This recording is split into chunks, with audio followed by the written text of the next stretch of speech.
Assalamualaikum warahmatullahi wabarakatuh.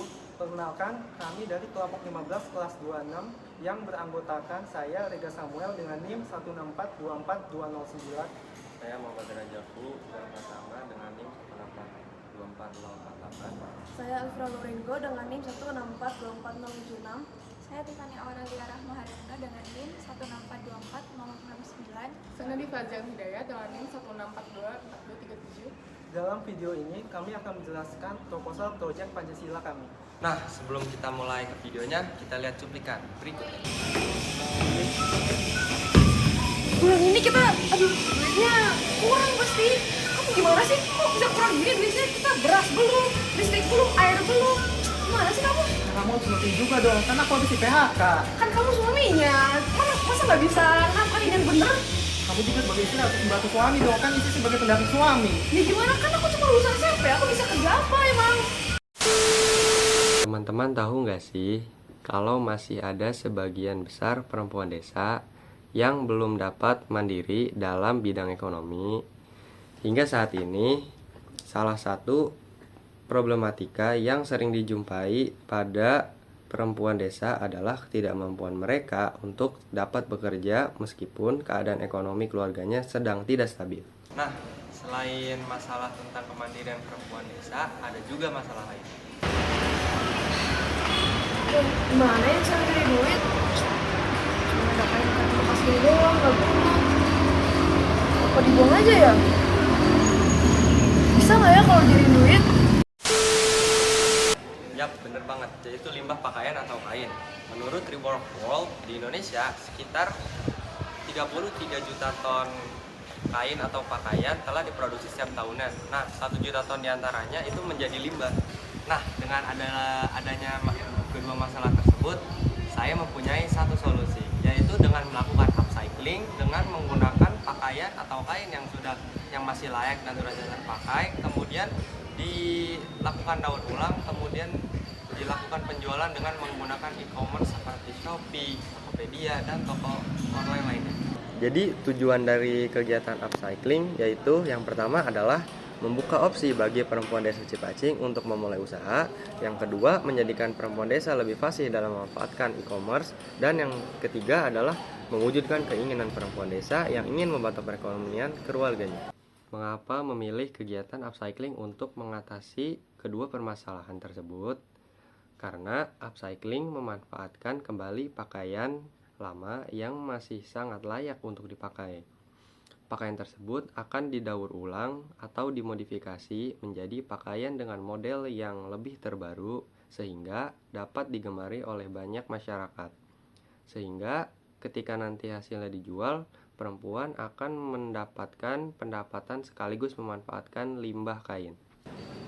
Jika dianalisis dalam konteks Pancasila, kegiatan ini bersangkutan dengan nilai keadilan sosial dan gotong royong. Kegiatan workshop ini mendorong terwujudnya nilai keadilan sosial. Hal ini terjadi karena pemberdayaan perempuan yang baik akan memicu keadilan sosial di bidang perekonomian, yang berarti para perempuan di desa Cipacing bisa mendapat kesempatan yang sama untuk ikut berpartisipasi mendukung perekonomian keluarga. Selain itu, secara tidak langsung kegiatan workshop ini juga akan mendorong diimplementasikannya nilai gotong royong dalam membangun kondisi keuangan keluarga yang stabil, tidak memberatkan beban nafkah ke laki-laki saja. Didasarkan kepada penjelasan mengenai pemberdayaan perempuan desa yang sebelumnya dijelaskan, kami memilih perempuan berusia 16 sampai dengan 50 tahun di desa Cipacing sebagai masyarakat sasaran untuk melaksanakan ide workshop upcycling yang akan kami ajukan. Mengapa desa Cipacing? Kami memilih desa Cipacing karena berdasarkan hasil sampling yang telah kami lakukan, sebagian besar perempuan di desa tersebut, yaitu desa Cipacing, adalah ibu rumah tangga.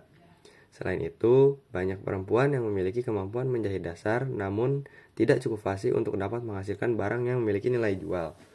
Selain itu juga, hasil sampling menunjukkan bahwa perempuan di desa Cipacing memiliki ketertarikan untuk mengasah kemampuan menjahit yang mereka miliki agar di masa depan dapat dimanfaatkan sebagai sumber pendapatan sampingan.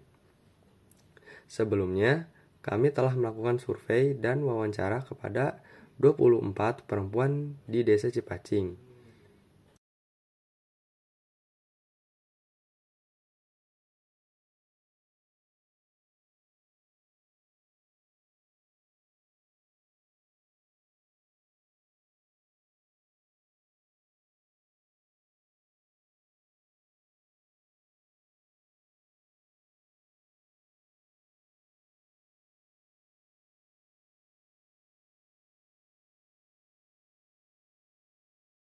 Nah, untuk hasil dari workshop kami itu sendiri, inilah contoh-contoh produk upcycling yang akan kami maksudkan.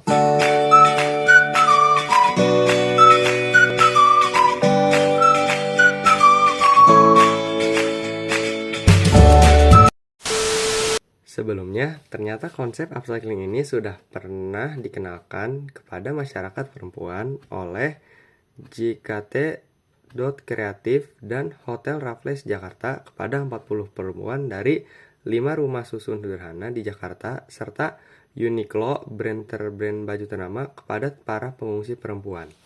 Kamu lihat perempuan yang tadi nggak? Lihat kok. Kasian banget ya. Iya, kayaknya butuh pemberdayaan perempuan gak sih? Gimana kalau kita bikin workshop upcycling sama menjahit? Bagus tuh, ayo yuk. Yuk!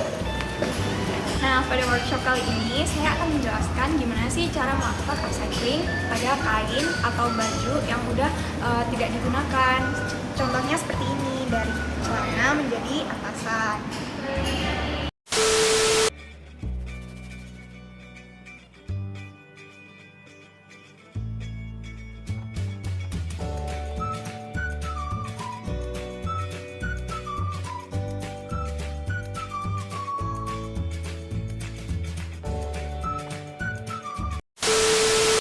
Pada kegiatan workshop, kegiatan tidak hanya selesai pada pelatihan menjahit bagi perempuan desa, tetapi terdapat juga pemaparan materi strategi pemasaran untuk menjual produk, sehingga perempuan lebih mudah untuk menjual produknya.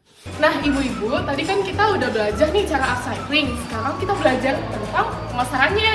Kita pakai e-commerce. Ibu-ibu ada yang punya Shopee nggak? Punya, Neng. Nah, pasti udah punya akunnya dong. Coba dibuka dulu Shopee-nya. Nah, kita langsung ke menu saya. Sini, Bu. Dari menu saya, kita ke sini. Ke menu mulai jual. Nah, ini kan belum diaktifin ya, Bu ya? Kita aktifin. Oke. Nah, dari sini kita bisa mulai jualan baju yang tadi kita udah buat nih, Bu. Nah, dia mulai lagi.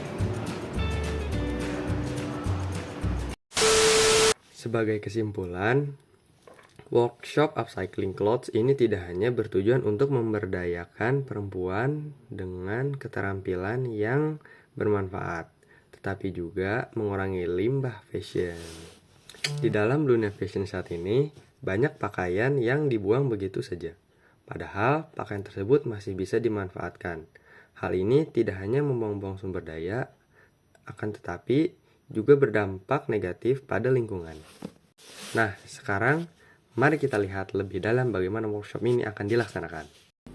Analisis SWOT dari workshop upcycling, clothes, dan e-commerce. Nah, di sini yang pertama ada strength, yaitu poin pertama potensi keterampilan perempuan, yang kedua ketersediaan bahan baku, yang ketiga platform digital, dan yang terakhir adalah jaringan internet yang semakin baik. Nah, yang kedua di sini ada weakness atau kelemahan. Yang pertama, di poin pertama ada keterbatasan keahlian awal, yang kedua ada keterbatasan modal, yang ketiga akses pasar yang terbatas, dan yang terakhir adalah persepsi produk bekas. Nah, yang ketiga ini ada poin namanya opportunity. Dengan poin pertamanya yaitu peningkatan permintaan produk ramah lingkungan, yang kedua potensi pengembangan ekonomi digital, dan yang ketiga peluang kemitraan dengan lembaga pemerintah maupun LSM, dan yang terakhir ada peluang pengembangan wisata desa. Dan pada poin terakhir atau traits, yang pertama ada perubahan tren konsumen, yang kedua ada persaingan pasar, yang ketiga ada keterbatasan infrastruktur digital, dan yang terakhir adalah ketidakstabilan ekonomi. Terima kasih telah menyaksikan presentasi dari kelompok kami. Harapannya dari saya adalah dengan adanya program Project Tapak Liman ini bisa meningkatkan pemberdayaan wanita, tepatnya di Desa Cipacing, di mana program ini mampu meningkatkan kestabilan ekonomi para perempuan daerah yang ada di Desa Cipacing. Terima kasih.